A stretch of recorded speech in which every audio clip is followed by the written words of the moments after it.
And we are live, Itamar.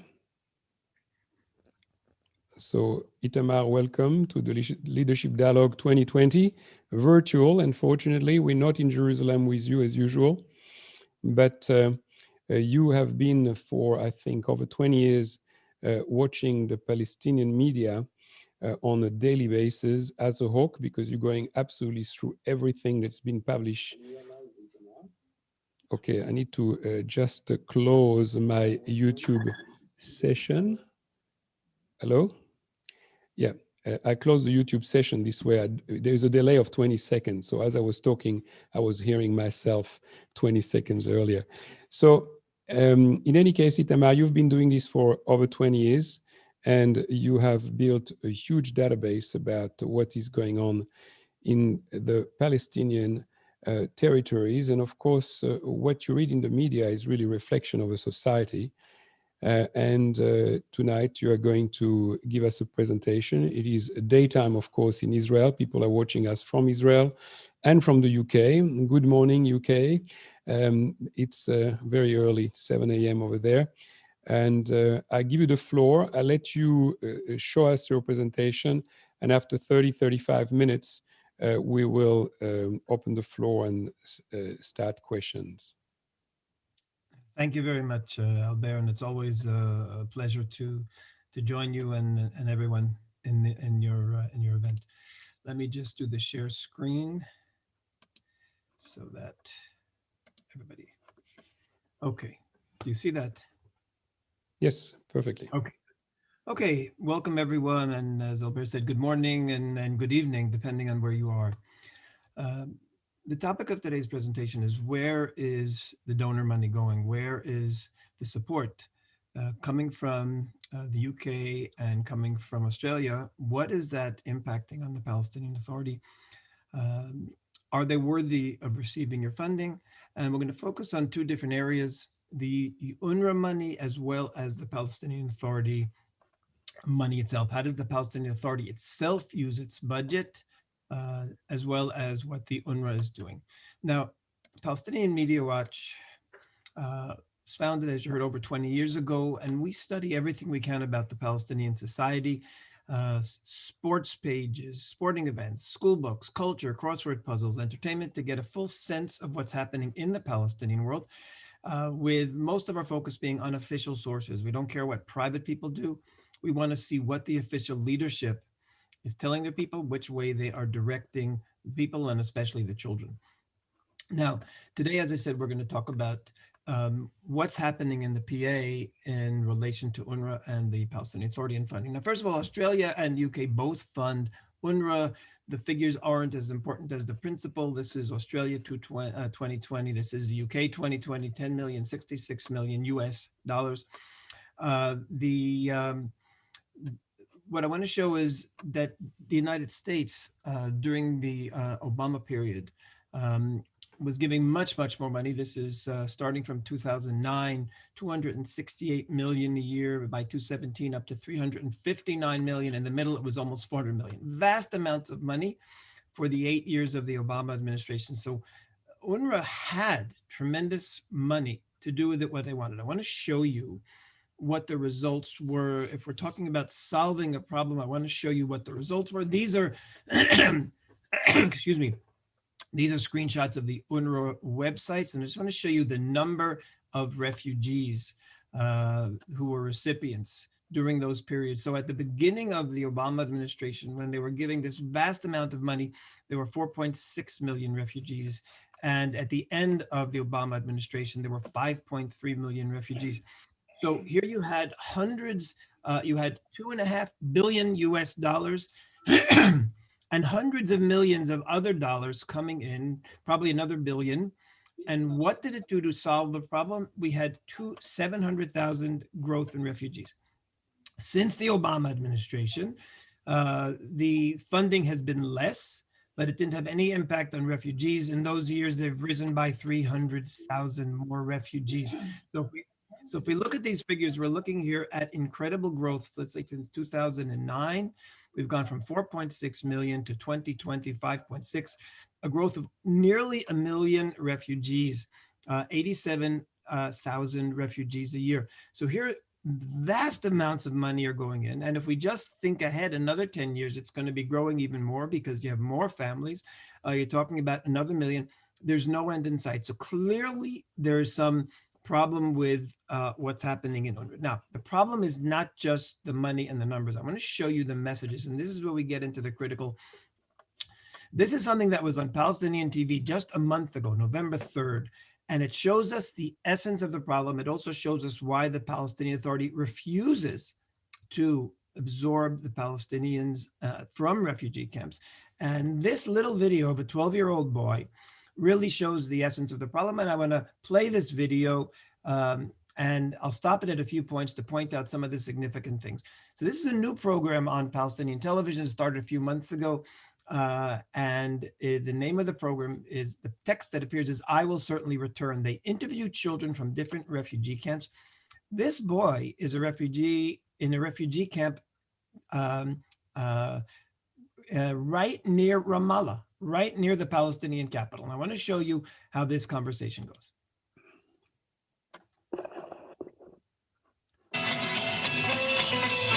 Okay, so the first thing, every program starts with these words, I will certainly return. You see them over here. So the first message is, we are not going to be staying in the refugee camps, we're returning. Now it continues.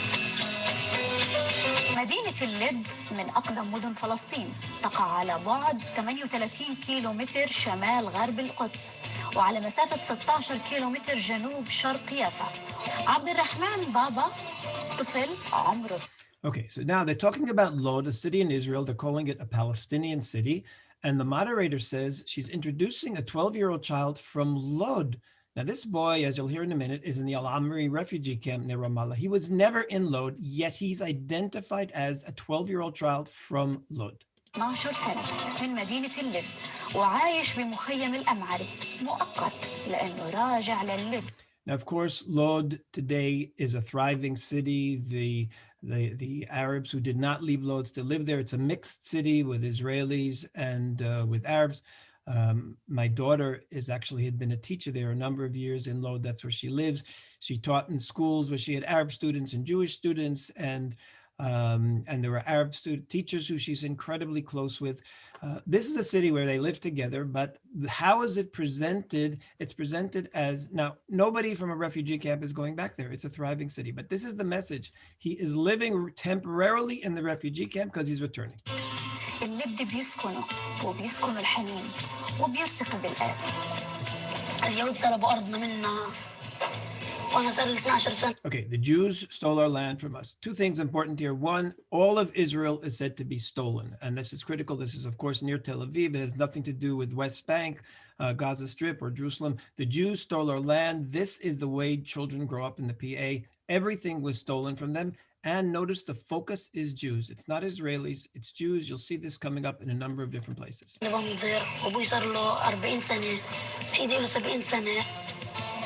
تنظر لأنه اليهود اغتصبوا أرضنا وأخذونا وسكنونا في المخيمات. وأتمنى أرجع على اللد مدينتي. بتحس إنه بكرة رح نرجع؟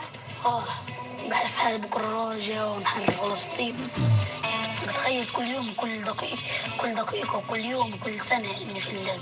بتخيل حالي بلعب مع أصحابي وجيراننا في الساحل دارنا. بتخيل دارنا كيف بدها تكون. بتخيل مطار اللد اللي هو الاحتلال سماه. Okay, Lod Airport, Ben Gurion Airport, the Jews Judaized it, turned it into Jewish. This is a common term that we hear regularly in the Palestinian Authority. Anything that Israel develops is said to be Judaized. Ben Gurion, رح نرجع نعيش في هذيك الدور. ها هو الطفل الفلسطيني اللاجئ بعد عقود من اللجوء، فلا بديل عن العودة ولا شيء ينسيهم الوطن الذي شردوا منه. Okay, this is the messaging that the Palestinian Authority gives, not just in this program, but consistently for the 20 years or more that we've been watching the Palestinian Authority world. Children are brought up with this message. All of Israel was stolen, and that every refugee is going back, and that people who were born outside those 5 million refugees that they call refugees were actually, they belong in those cities. And this program, like I say, is a new one. Now, it's not just ideology. It actually is the way Palestinian Authority runs the world. And this is one of the most tragic things of this ideology, as I'm going to show you now. Back in 2013, during the civil war in Syria, the height of the civil war, and thousands of people were being killed, and refugees or people in the refugee camps, the Palestinian refugee camps in Syria, were being killed.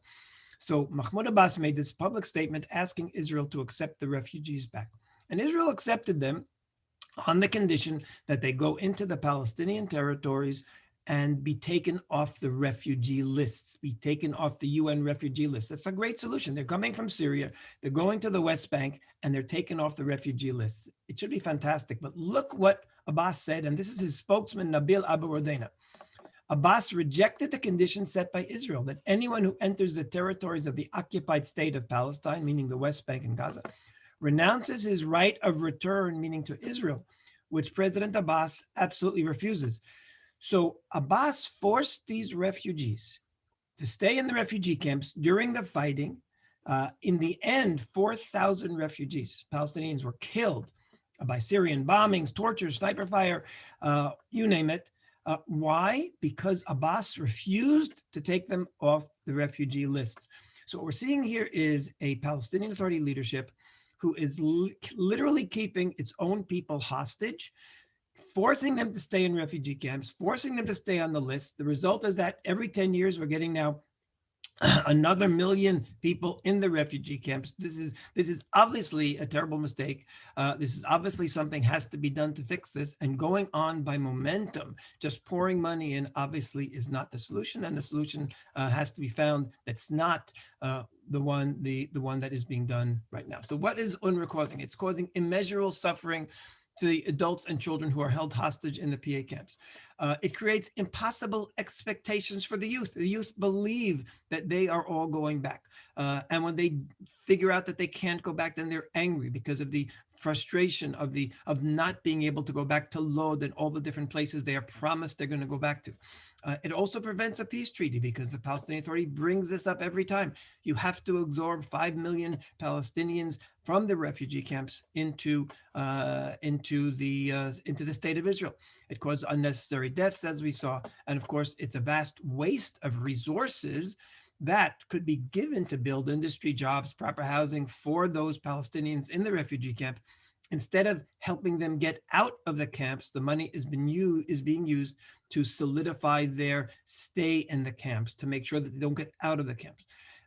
So that is what is going on with UNRWA. So that the money that's coming from UNRWA, of course, it's well intended, but it's absolutely not solving the problem. It's perpetuating a terrible problem, which is getting worse by 90,000 more refugees every year. Now, Australia and the UK give a lot of money, have given, tens of millions, hundreds of millions of dollars over the years in euro.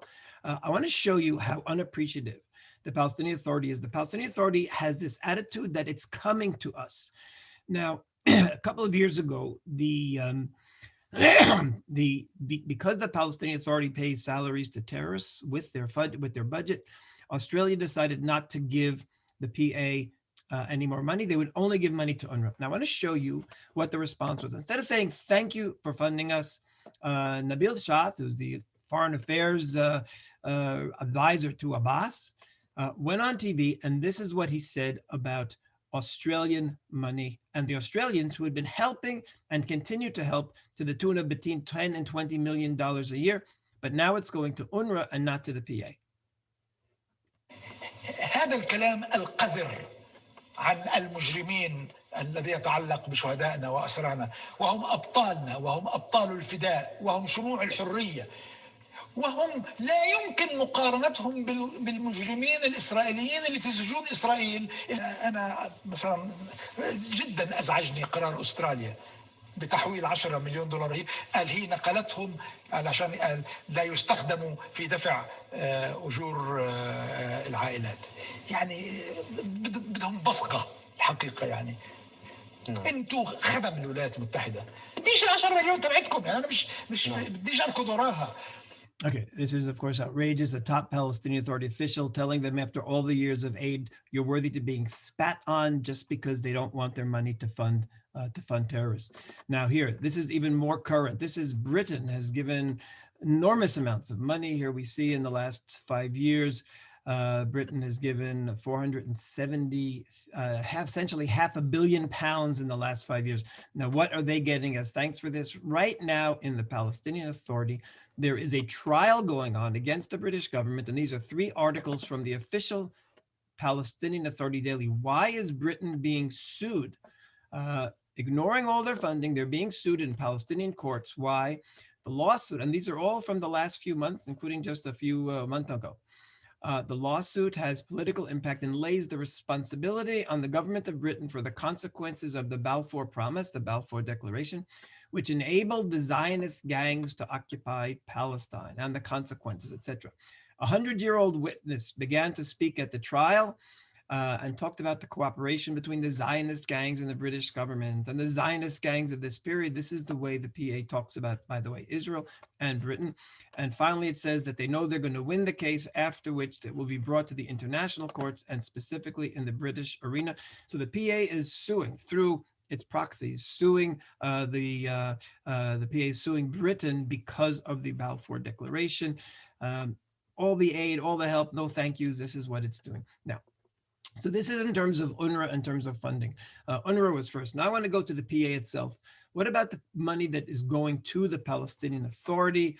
And first of all, both directly and indirectly, the Palestinian Authority funds terror. And I want to show you, first of all, the what's happening with some of the money. This is the official, this is a picture of the Ministry, the Palestinian Authority Ministry of Finance website.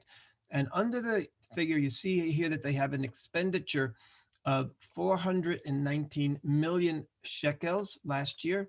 And where is it going? To PLO institutions. Now, we also went back and we found over the last, here we go from 2011 through 2009, it comes to about 4 billion shekel, which is over $100 million is going to the PLO, to the PLO institutions. Now, what does that mean? It means as follows. International aid is going to the PA. The PA is giving it to PLO institutions. It's a very nice term. What does the PLO institutions include? It includes designated terror organizations. Hundreds of millions of dollars have been going, 400 million shekel just last year alone. This is the PLO website. It shows you who those institutions are. One of them is PFLP, Popular Front for Liberation of Palestine. One of them is Fatah and the Al-Aqsa Martyrs Brigades, both as part of Fatah, both of them designated terror organizations. The PFLP is active terror organization today, and I'll just give you a picture here of a 17-year-old Israeli girl, Rina Shneb. She was murdered by terrorists, by a bomb that was blown up when she went to a pool with her father and brother just last year.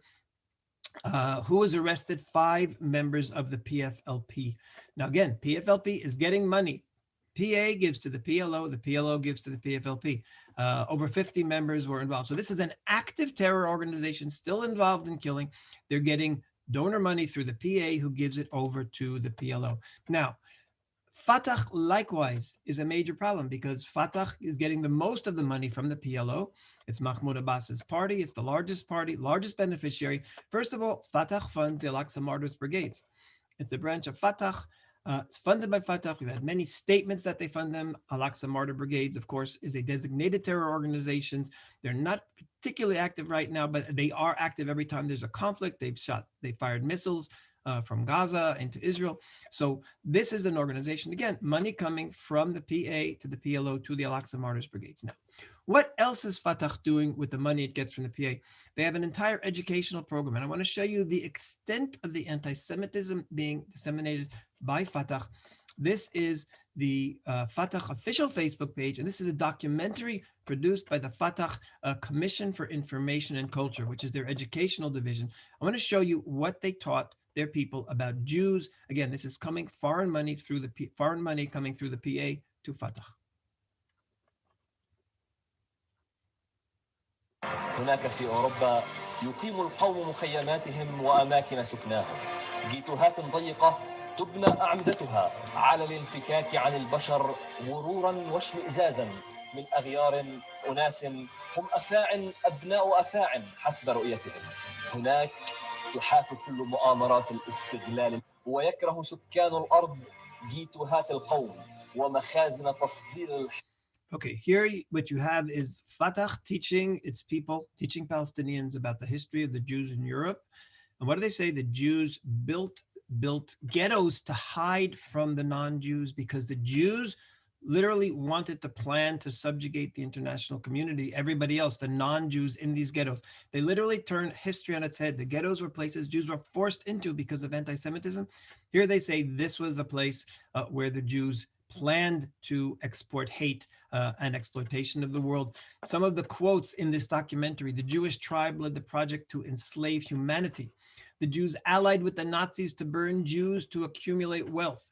Jews say only we are people, all others are animals. And finally, most significantly, Jews were hated, meaning there was anti-Semitism because of their racism and their filthy behavior. Jews are hated because of who they are. Jews are hated because it's justified, because Jews are trying to enslave humanity. Who produced this? Not Hamas. This was produced by Fatah. And like I say, Fatah is funded by the PA, which is funded by the international community. Now, they don't only teach hatred of Jews. They literally, the Palestinian Authority and Fatah bring up their children with not just hatred, but literally child abuse. They teach their children that they are destined to be martyrs. That they don't have an essential value in their own life. And I want to show you this shocking item that was on, that Fatah put on its official Facebook page, of a little girl tells a story that of a boy who received a present from his mother. And what was the present? It was a rifle. This is the story.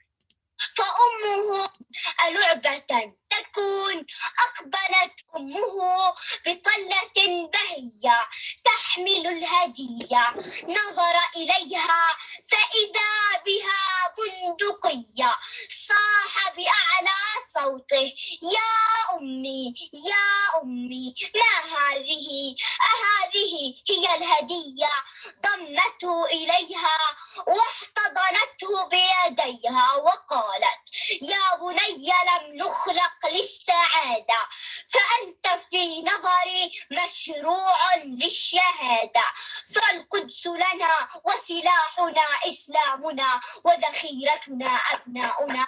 Okay, this is the shocking message that Fatah thought was so important. They put it on their Facebook for all the youth to see. Palestinian children, the weapon of the Palestinians is Islam, and the children are the ammunition. This is the message, and you are destined for martyrdom. There can be no worse message to a child, that you have no value in and of yourself. Your entire value is to be ammunition for the national cause of Islam. That's what's being said here by this little girl. And again, this is what Fatah put on their Facebook page for all the youth to see. Now, all of that is promotion of hate and terror before the fact. Once Israelis are killed, Fatah goes and glorifies it and honors them. This is Rabbi Razi El-Shevach. This is his family, his wife and his 6 children. He was murdered in a drive-by shooting. I want to show you what Fatah posted on their Facebook page a year later on the anniversary of the killing and the killing of the terrorist who did it. They said about the terrorist, he is a martyr, the star of the night that guides those who are wandering. The terrorist, they said, was the magnificent one, the crown jewel, the ideal example of humanity. So the terrorist who murdered that father in a drive-by shooting is the ideal example of humanity. Who says this? This is Fatah. Here's another example. This man, Rabbi Achiad Ettinger, was murdered. This is his family. What did they say about his terrorist, Omar Abu Layla? They said he's the perfect person is realized within him. Because he murdered that father of 12, he's the heroic martyr, Omar Abu Layla. Now, it's not just the Facebook page. This here is the number 2 person in Fatah. Mahmoud Al-Aloul, he's the deputy Fatah chairman, appointed by Mahmoud Abbas after the last elections to be deputy chairman of Fatah. Abbas wants him to be the next leader of the Palestinian Authority. A few days after this murder, what did he do? He went and he spoke to Palestinian youth and he said, we are extremely proud of Omar Abu Layla. He implemented the people's choice. He represents all of you, represents all young Palestinians. Again, the number 2 in Fatah, essentially the next leader, according to Abbas. And he says that a murderer of that father of 12 in a drive-by shooting. He represents all young Palestinians, and he represents all of you. And he's proud of him. So it's coming from the top of the Palestinian Authority. It's coming from the top of Fatah. This is the leadership. Are these people, is this messaging worthy of your funding? That's the question that's going on. Now, does the PA behavior make it worthy of foreign funding, the PA itself? Now, it also directly promotes terror. And I want to give you some examples. This is one of the most shocking messages we got. The person you're going to hear speaking is the most important religious figure in the PA. His name is Mahmoud Al-Abbas. He was appointed by Abbas for many years to be his advisor. He still is his advisor. He used to be before then the minister of religion. He's chairman of the Supreme Council for Sharia Justice. This is the most important religious figure, appointee of Abbas, on TV. And here he goes on TV literally just a few months ago this year, and he tells people they have a right to kill Israelis. But look how he words it. إذن اقتلوهم عائدة على المعتدين ولا تعتدوا إن الله لا يحب المعتدين واقتلوهم. المعتدين اقتلوهم. لأنه لو أجا واحد يعتدي علي، يعتدي على بيتي، يعتدي على أرضي، يعتدي على وطني، يعتدي على مالي، يعتدي على عرضي، يعتدي على أهلي، أنا مأمور. Okay, so what does he say? He lists 10 reasons, 10 justifications to fight and kill people. And he's quoting here from the Quran saying Allah wants, he says, yes, Allah does not like the transgressor, kill them. And what does he say? If someone takes your home, your land, your homeland, your property, your honor, your rights, these are all things that the Palestinian Authority regularly accuses Israel of doing. He doesn't say Israel here, but everyone knows what he's saying. He lists 10 things that literally every one of them Israel's been accused of doing. And he's coming to them and saying, the prophet says, and then he quotes another verse from the Quran, which says, kill them wherever you find them. So this is the top religious leader literally saying, every time you find a Jew, every time you find an Israeli, you have a right to kill them wherever you find them, coming from the top of the Palestinian Authority. Now, they don't only have these messages from religious figures, and this is what's so tragic. They bring this message to young people through music. And I just want to give you some examples. So you see the ideology from the religious figure. Now, look at these music videos. All of them appeared on Palestinian Authority TV, all of them in 2020. This is one that appeared numerous times on official Palestinian television.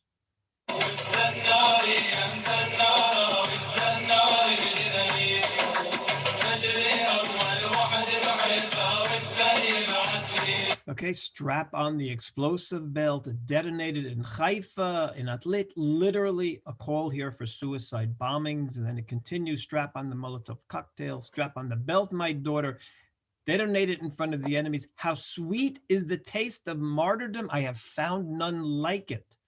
That's the message coming through. And then the song actually mentions 2 suicide bombers, Wafa Idris, Ayat al-Akhras, 2 female suicide bombers. So an entire song dedicated to suicide bombing.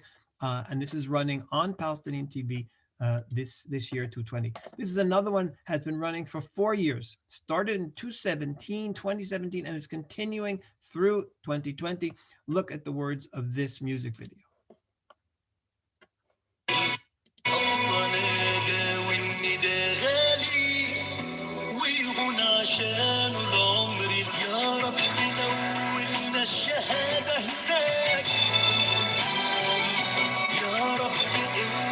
Okay, we beg of you, Al-Aqsa, grant us martyrdom. So what's also tragic here, they're teaching the Palestinians to kill and to be killed. They're presenting martyrdom, shahada, as something to be aspired for, that you literally beg Allah for. The end of this music video talks about filled with desire, they are going to paradise of the immortals, to the wedding procession with angels that fill Palestine with light. They're telling the people, don't worry about dying because you have a wedding procession with angels, meaning they're talking about the wedding of the terrorists to the 72 virgins of paradise that Islam talks about.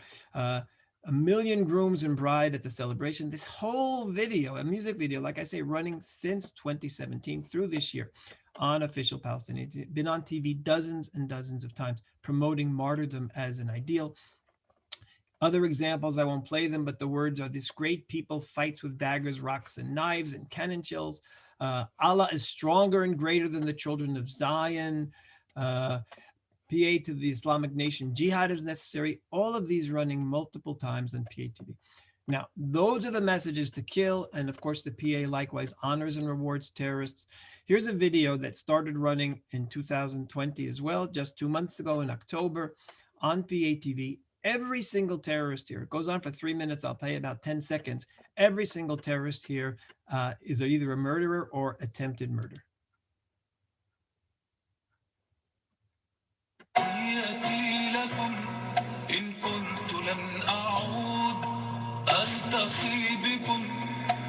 Okay, this is it. It goes on, like I said, for 3.5 minutes, just showing slides of murderers. This one murdered 2, the previous one murdered 3, and it goes on and on, just on Palestinian TV a few months ago. This is what PA is using its money for, to produce videos like this, to turn murderers into Palestinian heroes on official Palestinian television. They also did this one, which was so shocking this year. June of this year, they put this prisoner's picture on the screen. He calls it Our Prisoners, Freedom for Our Prisoners. Who is this person? What did he do that he was worthy of getting this honor? He murdered these 3 children and their mother in 1988. So he is a horrific murderer. He also murdered the soldier who tried to stop the murder. He's in prison now, and they're celebrating and honoring the murder of a 3-year-old, a 2-year-old, a 9-month-old, and their mother. Many years ago. So this is the PA, what they're doing with the money. This is a university in the Palestinian Authority, the Polytechnic Institute University. And just a few months ago, also October, they put a new entrance, a big arch here. Whose picture do they have together with Yasser Arafat? Salah Khalaf. What did he do? He's the one who played the Olympic massacre. So these are the heroes. So we're seeing, and this is what I want you to understand by these different examples. The messages coming to the Palestinian Authority are not coming from one particular framework. It's not just the school books. It's not just the universities. It's not just the TV. It's not just the assemblies. It's not just it's everywhere. And they're all the same messages. The same messages are that the land was stolen. If you kill Israelis, you're a hero. You should go out there, strap on the explosive belts. This is what's happening with the P8 now. And again, one more example here, just to show you, that was one university, but this is a Palestinian Authority high school for girls.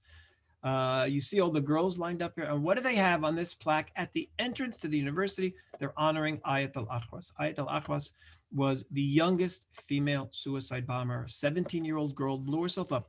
So these girls who are the same age every single day they walk into school, they're seeing the name of Ayat al-Akhwas.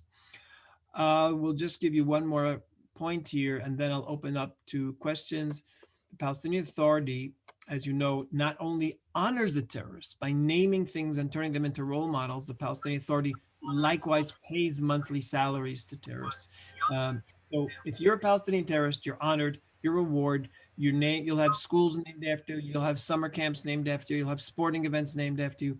All of this is happening from the Palestinian Authority, and it's happening today, and it's happening with foreign funding. Between 1/3 and 1/2 of the Palestinian Authority funding comes from foreign donors. This shouldn't be happening anymore. You've known this for so many years. Why is Britain giving over, like we just saw, $500 million in all these 5 years, £500 million, and not demanding a change? Australia, we saw, took a first step by stopping funding to the PA, but the majority of European donors, including Britain, have done nothing to change this world. And who are the victims? It's not just Israelis who are victims of this hate. Look at those Palestinian children. Look at that 12-year-old boy whose only desire in life is to leave the refugee camp and go to Lod, which will never happen. That's the way they're being brought up. So this demands what I'm saying to you, and I'm saying to the governments around the world, you have to do some thinking. You can't just keep going by momentum, doing what you've been doing for all these years, because it's not working. It's not fair to Israelis, and it's also not fair to Palestinians. Thank you. Thank you, Itamar. So perhaps you can stop sharing the screen. Yeah, good. And let me ask quickly, because your presentation was a little bit longer, and given the technical difficulties we had in the beginning, we only have 5 minutes for questions, which is not much. So Alan, what have you got? Are you watching YouTube? Are people asking any questions? Yep, I've got a couple of questions, Itamar, and good to see you again. Good to see you, Alan. Itamar, we spoke yesterday to Yossi Halevi, and we asked him, given the various presentations that you have given us over the years, whether there might be any moderate young PA leader coming through, because you don't associate youth and PA leadership, but nonetheless, and he said he was pretty depressed about the idea that there were none coming through. But can any young, intelligent, educated Palestinian see through this nonsense, or to be dangerous for them to do so? Okay, that is a fantastic question. And I have to show you one item here of a Palestinian. I'm going to do the share screen again. I want you to see this, something I had saved for the end. A Palestinian who's been working with Palestinian Media Watch. His face is hidden here. I want you to hear, because this is exactly the question you're asking. Are there young Palestinians? Listen to this Palestinian young boy, and then I'll tell you he's about 26 years old now, 27. Listen to what he said. He's met with me with members of parliament. He's going to be traveling with me to different parliaments. Listen to what he says. My name is Ali. I was born and raised in a refugee camp in West Bank. I have a BA degree. We are a product of education system that want us to hate, that want us to be violent. The value of the compromise, for instance, is completely absent from the education system. Because you compromise, it means you are a dishonored person. I've never heard the word peace in the Palestinian education system. This word has a very negative connotation. Peace means betrayal. As any Palestinian in this place, I used to think that the Israelis and the Jews, they faked the Holocaust so they can get sympathy from the Europeans and from the Americans, from the international world, so they can support their colonizer aspirations. Because we still think and educate our kids. Okay, I'll stop him here. This is very significant because he's a Palestinian who grew up on the same hatred that everyone else did. He was fortunate enough to end up meeting an Israeli, and they started meeting regularly. And then all of a sudden he had this wow moment, and he realized that he was brought up on lies. Since then, he's been fighting for peace. Now, the tragedy is, I'll tell you, I met with him. There were members of parliament from the Netherlands who were in Israel. So we met with him in some West Bank place that I could go to safely. He could come to, the members of parliament come to. We had a dinner together, and I made a presentation, and then he spoke. And basically what he did is he corroborated everything that I was showing. He said, yes, this is how we're brought up. One of the members of parliament then asked him, how many people are like you and how many people know your opinions that you want to live in peace with Israelis? And he tragically said, only a handful, because I'm afraid to tell people what I believe because I could end up being tortured in a Palestinian prison, a Palestinian Authority prison. This is the tragedy. There are people like this out there. And we're creating a whole network of Palestinians who want to work with Israelis for peace, which means first and foremost, rejecting the messages of the Palestinian leadership, starting afresh with new leaders. This is coming from the bottom up. We hope to expand this and to create some kind of a framework where they don't have to be fearful of their lives. In the meantime, to answer your question is, there are no leaders talking this way because it's too dangerous, but there are lots of Palestinian individuals, and we're trying to create a framework for them so that they can help us fight for real peace between the Palestinian people and Israelis. Itamar, would you like to give your web address and for people to go and your Twitter, etc., so people can find you? Okay, so here you'll see on the screen, first of all, anyone who wants a copy of this full presentation, and I cut off a little bit at the end because we lost about 10 minutes with the technical stuff. I'll send you the full presentation. Just write to me by email, itamar@palwatch.org, and you will get this presentation. In addition, the web address is palwatch.org. You go into palwatch.org, you can see all the most recent material, but this presentation will come if you write to me, and I'll be very happy to send it to everyone. Itamar, I want to thank you. Presentation is fantastic as usual, and I hope to see you next year in your own turf. Thank you very much. And hopefully you'll have better news. Yes. Thank you. Hopefully this message with these Palestinians is going to grow and expand, and we won't have one or the dozens that we have now, but we'll have hundreds, maybe thousands working for peace with us. Thank you. Thank you, Itamar.